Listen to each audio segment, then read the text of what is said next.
fallen into a great forest filled with humongous trees, plants, energy beasts, and different life forms. I can't live with just some grass and fruits. I silently hid in a large bush before an open area. The movements were silent and natural. Almost no normal thing could detect me. Hiding inside the bush, I looked forward to the open area. A white rabbit with black ears was eating some blue flowers in the distance. It has already been a few weeks since I entered this hellish jungle. There were many dangerous things here, and I was barely keeping myself alive. Just the day after I collected the herbs and that apple-like fruit, a red-ranked owl-like creature attacked me in the morning. It was big and had blue feathers. Those sharp talons were also dangerous. Somehow, I managed to kill it. It was a bloody battle, and my own blood was spilled because of that sudden ambush. After that, one day while collecting fruit from the great tree, a small group of bees spotted me. I was fortunate enough to see them coming that time, or else there was no way for me to kill a group of red beasts alone. I managed to outrun them while using some potions that I had saved all this time. Now, I didn't even have 10 potions in total. Fortunately, I had found some herbs that restored stamina or concentration. The only problem with them was their weird taste. It varied from blood, mud, and sometimes rotten meat. I still hate them, so I try to use them only in a safe place. Today, I had only one goal in my mind, and that obviously was to hunt this rabbit-like creature in front of me. Black-eared Quickstep, a red-ranked energy beast well known for its amazing speed. The skill Quickstep was their signature skill, and they could evade any attack in the nick of time with this ability. I have been trying to hunt these rabbits for the past 3 days, and their ability was surely much more simple than just that. They could heighten their senses to the extreme when they find themselves in a life-threatening situation. They were awesome creatures, and if I acted normally, they didn't mind my presence. Just observing them was fun, but I had to survive in this hell, and eating just grass and fruits wasn't enough. I like you cute bunnies, but I have to survive here. I will make sure your sacrifice doesn't go to waste. Oh great Sauter. With that short internal speech, I extended my hand. Pointing my palm at him, I gathered some wind, water, and light mana particles. This was much easier with my bow, but I can't take it out right now. The bunny had very sharp ears, and they could catch up on any small movement. I was being extremely cautious right now. From my micro-moments to my speed of gathering mana, everything was silent. I had tried to hunt them before, but they just knew what was coming their way. But now it was different. Silent arrow. An almost invisible and soundless arrow of compressed water that could only be used for short distances like this. I had to close in on the target and prepare the spell slowly so that it wouldn't listen. Even a little moment would be the end of my dreams of eating something different. With total focus on the target, I fired the arrow. And, sketch! The arrow actually stuck the rabbit. The half-meter-tall rabbit falls to the ground without any sound. The arrow has pierced his head, almost obliterating it. Perfect headshot. The power in the compressed water and wind was great, and the reflection of light was enough to not get it visible. Sorry, little bunny. With a small sorry, I picked up the poor creature. The blood wasn't a problem for me now, as I had seen a good amount and color and types these past few days. How should I cook this? I thought as I jumped on a tree branch with difficulty holding its big body. I was now 6 years old, and there were still many things I lacked. My strength has increased many times, but I was still miles away from beating any orange-ranked beast in a head-on fight. That would be only possible after reaching Tier 2. I was doing physical training more than my magical practice nowadays. In this jungle, physical strength mattered, and after facing that owl-like beast in a straight fight, I knew I lacked physical strength. There wasn't anyone to watch over me here, so I overworked myself sometimes. I knew outside was dangerous all the time, so I practiced and trained inside most of the time. My progress was slow and sturdy, which was good. I reached my humble house and crawled inside the cave. The rabbit was big as the door, which was a hole. Somehow, it came in after making some space on the door. Putting it in a corner, I came outside. Everything looks clear. I smiled and nodded.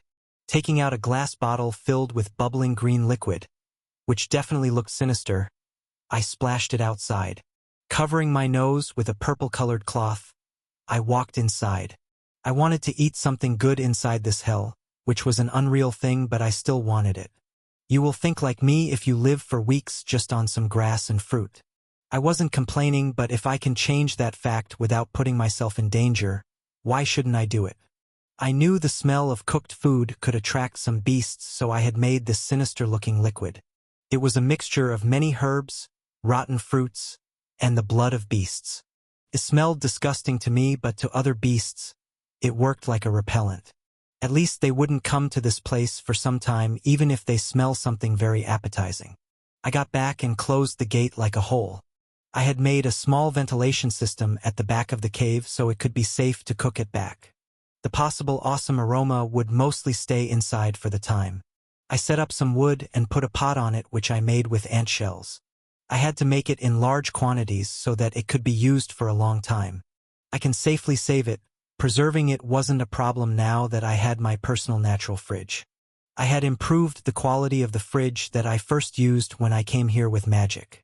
Now, it could almost perfectly preserve the food for a month according to my calculations. I will use half of it to store for a bit longer and half in cooking. Making a sun-dried jerky was easy, so half of it would go into that. As for cooking, I will make some soup and fry some in the herb oil I already made some time ago. I had no prior experience with survival or something similar, but I liked watching things like this in my previous life. Some of the games were also survival-themed, and in books, these were some of my favorite genres. Pouring in some water, some special spices that I risked my life to get, and herbs, and then it was finally time for meat. I still hadn't butchered the rabbit, so I walked back. There was an open area in the back that was specially left there for cutting the body. I still can't believe how normal it feels. I sighed. I was calm, and there was nothing weird about this situation to me. It was mainly a good thing at the end of the day. Mana blade.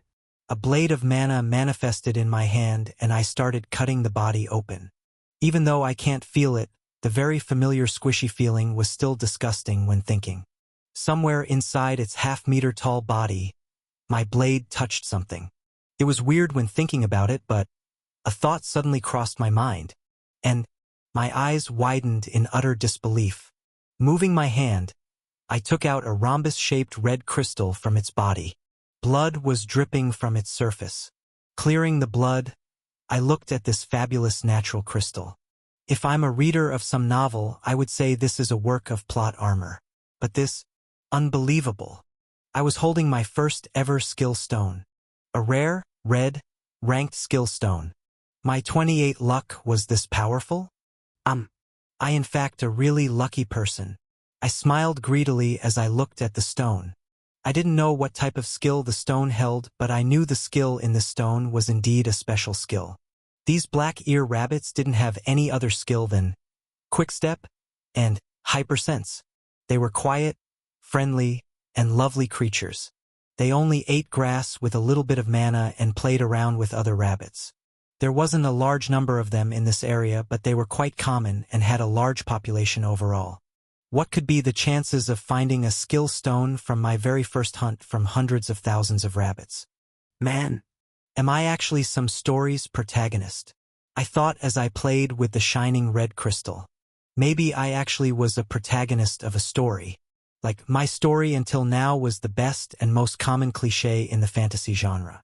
Well, that was a totally baseless and laughable thought which oddly sounded possible. But this wasn't the time to think about it. I put the skill stone in my storage device and returned it to the rabbit. Food comes first, the skill could wait until nightfall. The night was now my practice time. I mostly rested during the day. I only had time until sunset to prepare the meat and store it. I quickly chopped the bunny, skinned it, and separated its inside and soft meat. The organs would make great oil and the soup would be good too. Putting the meat inside the pot, I slowly cooked them. On the slow heat, the soup slowly boiled and a unique aroma started filling the cave. It's been a long time. This aroma, it's good. This was the first time I was cooking something like this. I had prepared for this for days and that wasn't in vain.